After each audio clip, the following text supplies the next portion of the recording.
İnovoye, tanışın. Bir kasakla olsa şu oyunlar için.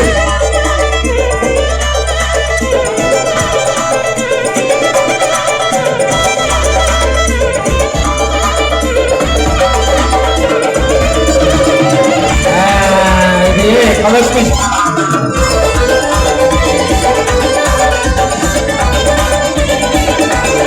Harika, mekan bu.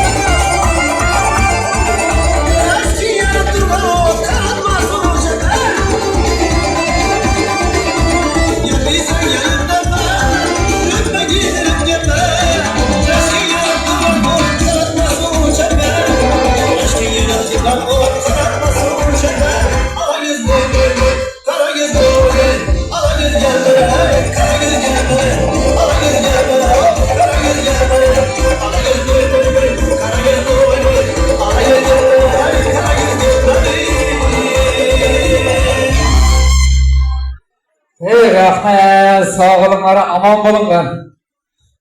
Azizler, devremiz yana devam eder. Yana bir bor. Xonadonning sohibalarini, barcha insonlarni bugungi yaxshi kunlari bilan, bugungi to'ylari bilan tabriklab qutlab qolamiz. Keling, mana shu endi Shixonadon bugungi yaxshi kunlari bilan, bugungi to'ylari bilan tabriklab qutlab kelgan mehmon va mezbonlarimizdan, yor do'stlarimizdan, barcha insonlarimizdan yaxshi niyat tabrik so'zdan eshitmasakda davramizni yana davom ettirsak. Otaxonlar, onaxonlar, xush kelibsiz to'yimizga. Mehri daryo, qadrdonlar